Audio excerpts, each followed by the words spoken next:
મિત્રો, આ વર્ષની હોળી ખૂબ જ ખાસ છે। શા માટે તે ખૂબ જ ખાસ છે, ચાલો હું તમને તેની પાછળનું કારણ જણાવું। કારણ કે મિત્રો, આપણે 24મી માર્ચે હોળિકા દહન અને 25મી માર્ચે રંગ ઉત્સવ ઉજવીશું। અને આ વર્ષે ખૂબ જ મોટું ચંદ્રગ્રહણ છે। અને મિત્રો, જ્યારે ચંદ્રગ્રહણ થાય છે ત્યારે હોળીની અસર વધુ વધી જાય છે।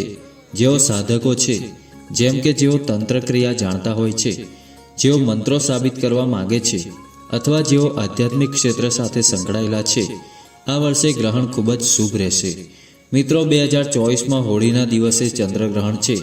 અને ચંદ્રગ્રહણના સમયે જો તમે કોઈ પણ પ્રવૃત્તિ કરો છો, કોઈ ઉપાય અપનાવો છો, અથવા કોઈ પણ કાર્ય કરવામાં આવે છે, જો તમે તેને તમારા જીવનમાં અનુસરશો તો તમને ચોક્કસપણે લાભ મળશે।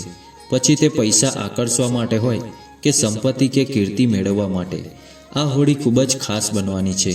મિત્રો, હિન્દુ કેલેન્ડર મુજબ આ વર્ષે ફાગણ મહિનાની પૂર્ણિમા તિથિ એટલે કે 24 માર્ચે હોલિકા દહન છે। આ વર્ષે 24મી માર્ચે હોળી દહન કરવામાં આવશે અને 25મી માર્ચે ધૂળેટી મનાવવામાં આવશે। આ વર્ષે હોળી પર પ્રથમ ચંદ્રગ્રહણ થઈ રહ્યું છે, જે ભારતીય સમય મુજબ સવારે 10 વાગે શરૂ થશે અને બપોરે 3 વાગે સમાપ્ત થશે।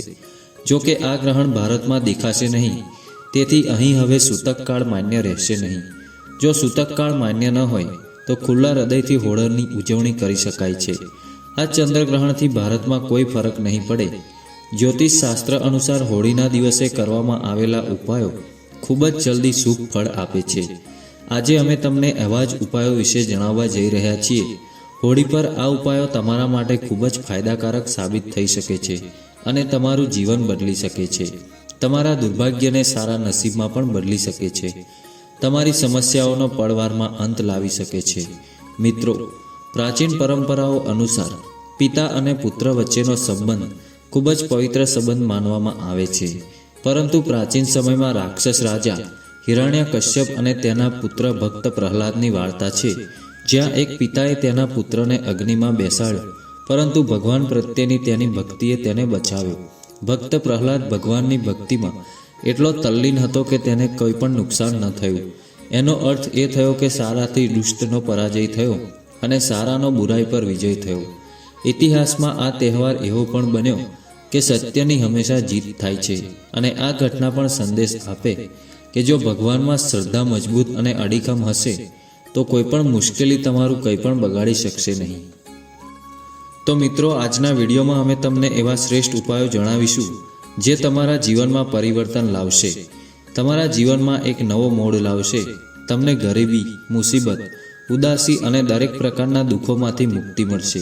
મિત્રો, એવું માનવામાં આવે છે કે પ્રાચીન સમયમાં ખૂબ જ શક્તિશાળી રાક્ષસ હિરણ્યકશ્યપ નામનો રાજા રાજ કરતો હતો। તેને પોતાની શક્તિનો એટલો ગર્વ હતો કે તે પોતાને ભગવાન માનવા લાગ્યો। એટલું જ નહીં, તેણે સમગ્ર લોકોને તેની પૂજા કરવાનો આદેશ આપ્યો હતો અને એક ફરમાન પણ બહાર પાડ્યું હતું કે જો કોઈ વ્યક્તિ તેના સિવાય અન્ય દેવોની પૂજા કરશે તો તેને મૃત્યુદંડ આપવામાં આવશે। મિત્રો, તે રાક્ષસ રાજા હિરણ્યકશ્યપનો પુત્ર ભક્ત પ્રહલાદ હતો। તે ખૂબ જ મહાન વિષ્ણુનો ભક્ત હતો। તેની શ્રદ્ધા એટલી પ્રબળ હતી કે પિતાની વારંવાર ના પાડવા છતાં તે હરિની ભક્તિમાં તલ્લીન રહ્યો। હિરણ્યકશ્યપે પ્રહલાદને સમજાવવાના ઘણા પ્રયત્નો કર્યા, પણ પ્રહલાદ સંમત ન થયો। પછી હિરણ્યકશ્યપે તેના પુત્રને મારવા માટે એક યોજના બનાવી અને તેની બહેન હોલિકાને મહેલમાં પહોંચવાનો આદેશ આપ્યો। તેની બહેન હોલિકાને મહેલમાં બોલાવી ભાઈ હિરણ્યકશ્યપનો સંદેશો મળતા જ હોલિકા મહેલમાં પહોંચી અને પછી તે ભક્ત પ્રહલાદને લઈને આગમાં બેસી ગઈ। કારણ કે મિત્રો, હોલિકા માતાને વરદાન મળ્યું હતું કે અગ્નિ તેને સ્પર્શ પણ કરી શકશે નહીં। જો કે પહેલાં હોલિકા માતા આ માટે સંમત ન હતી, પરંતુ તે હિરણ્યકશ્યપનો પ્રતિકાર કરી શકે તેમ ન હતી। તે હિરણ્યકશ્યપના આદેશને ટાળી ન શકી અને તે ભક્ત પ્રહલાદને તેના ખોળામાં લઈને અગ્નિમાં બેઠી હતી। તે સમયે ભક્ત પ્રહલાદ ભગવાન શ્રી હરિનો જાપ કરી રહ્યો હતો। થોડીવાર પછી પવન ફૂંકાયો અને હોલિકા માતા પરથી ચાદર ઉડી ગઈ। આ રીતે હોલિકા માતા અગ્નિમાં સંપૂર્ણ બળી ગઈ અને ભક્ત પ્રહલાદનો બચાવ થયો। અહીંથી હોળીનો તહેવાર શરૂ થયો। આ દિવસને બુરાઈ પર સારાનું પ્રતીક માનવામાં આવે છે। હોળીનું એક સામાજિક મહત્વ છે કે તે એક એવો તહેવાર છે જેમાં લોકો પોતાના પરસ્પર મતભેદો ભૂલી જાય છે આ દિવસે જો કોઈ વ્યક્તિ લાલ રંગનો ગુલાલ નાખવામાં આવે તો તમામ પ્રકારના મતભેદ દૂર થઈ જાય છે, કારણ કે લાલ રંગ પ્રેમ અને સંવાદિતાનું પ્રતીક છે. આથી પરસ્પર પ્રેમ વધારવા માટે આ સારો સમય છે. ધાર્મિક માન્યતાઓ અનુસાર હોળીમાં દરેક પ્રકારની નકારાત્મક શક્તિઓનો નાશ કરવાની ક્ષમતા હોય છે. મિત્રો, હોળિકાને અગ્નિને ખૂબ જ પવિત્ર માનવામાં આવે છે. તો આજે અમે તમને હોળીની ભસ્મથી કરવામાં આવતા કેટલાક એવા ઉપાય વિશે જણાવવા જઈ રહ્યા છીએ જે તમારા જીવનમાં ઘણી બધી મુશ્કેલીઓ અને સમસ્યાઓનો સામનો કરી રહ્યા છો. તો હોળીની રાખને ઘરે લાવીને પાણીમાં વિસર્જિત કરવી, શિવલિંગને તેનાથી સ્નાન કરાવવાનું છે. પછી મહાદેવને પ્રાર્થના કરવી કે ભગવાન અમારા પર કૃપા કરો અને અમારી સમસ્યાઓ દૂર કરો. મિત્રો, હોળીની ભસ્મ તે સામાન્ય રાખ નથી. જો તમે આ ઉપાય કરો છો તો તમારી કુંડળીમાં કોઈ કમજોર ગ્રહ તમને નુકસાન પહોંચાડી રહ્યો છે, જેના કારણે તમે પ્રગતિ કરી શકતા નથી. કમજોર ગ્રહો તમને સારા પરિણામો આપવાનું શરૂ કરશે અને નુકસાનને બદલે તેઓ તમને પ્રગતિ આપવાનું શરૂ કરશે. તમારે ફક્ત આ ઉપાય કરવાનો છે. જો તમે આ રાખને તમારા કપાળ પર લગાવો તો આમ કરવાથી તમારા ભાગ્યનો સિતારો ચમકી શકે છે. મિત્રો, હોળીના બીજા દિવસે તમારે હોળીની ભસ્મ ઘરમાં લાવીને આખા ઘરમાં છાંટવાની છે. જો ઘરમાં નકારાત્મક ઉર્જા હોય અને તમારા ઘરમાં સુખ શાંતિનો અભાવ હોય અથવા તમારા ઘરમાં કોઈએ કાંઈ કર્યું હોય તો તમે હોળીની ભસ્મ ઘરમાં લાવો અને દરેક જગ્યાએ છાંટો. જો તમને કોઈ કાર્યમાં શુભ પરિણામ નથી મળી રહ્યું તો તમારે આ એક ઉપાય ચોક્કસ અજમાવવો જોઈએ. હોળીની રાખ ઘરે લાવી અને તેમાં સરસવના દાણા અને થોડું આખું મીઠું નાખવું. તમારે તેને ઘરના કોઈ ખૂણામાં સ્વચ્છ જગ્યાએ રાખવાનું છે, પરંતુ તમે તેને લોકોની નજરથી દૂર રાખવું પડશે.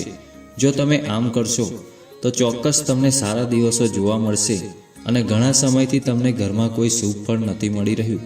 આવી બધી સમસ્યાઓમાંથી તમને રાહત મળશે. જો તમને શંકા હોય કે કોઈએ તમારા પર અથવા તમારા પરિવાર સાથે કંઈ કર્યું છે જેના કારણે તમે પ્રગતિ કરી શકતા નથી અથવા કોઈએ તંત્ર ક્રિયા કરી છે તો તમારે આ ઉપાય અવશ્ય કરવો જોઈએ. હોલિકા દહનના દિવસે દેશી ઘીમાં 2 લવિંગ, 1 સોપારી અને થોડી ખાંડ ભેળવીને આ બધું લઈને આગમાં નાખવાનું છે. પછી આપણે હોલિકા માતાને પ્રાર્થના કરવાની છે. પછી બીજા દિવસે સવારે તમારે હોળીની રાખ લાવવી પડશે. પછી તેને ચાંદીના તાવીજમાં ભરીને તમારા ગળામાં પહેરો. મિત્રો, હોળીની અગ્નિમાં નારિયેળ અર્પણ કરવું શુભ છે, પરંતુ નારિયેળ ચડાવતા પહેલાં જાણી લો કે નારિયેળમાં પાણી ના હોવું જોઈએ. હોળીની અગ્નિમાં હંમેશા સૂકું નાળિયેર નાખો. નાળિયેર ઉમેરતા પહેલાં તેને તમારા સમગ્ર પરિવારના હાથ વડે સ્પર્શ કરવાની ખાતરી કરો અને પછી તેને હોળીની અગ્નિમાં સમર્પિત કરો. તેનાથી પરિવારમાં મુશ્કેલીઓ અને ઝઘડાઓ સમાપ્ત થાય છે, સુખ અને શાંતિ વધે છે, પરિવારમાં ગરીબી દૂર થાય છે. અગ્નિમાં સૂકું નાળિયેર નાખવાથી હોલિકા માતા તમારી બધી મુશ્કેલીઓ દૂર કરે છે અને તમારા પર આશીર્વાદ વરસાવે છે. અગ્નિમાં નારિયેળ નાખવાથી અગ્નિ દેવતા પણ પ્રસન્ન થાય છે. તો મિત્રો, આશા રાખીએ છીએ કે અમારા દ્વારા આપવામાં આવેલી માહિતી તમને જરૂર પસંદ આવશે. જો તમને આજની વિડીયો પસંદ આવી હોય તો વિડીયોને લાઇક કરી વધુમાં વધુ શેર કરજો તથા અમારી આ ચેનલને સબસ્ક્રાઈબ પણ જરૂરથી કરી લેજો. જય શ્રી કૃષ્ણ. હર હર મહાદેવ.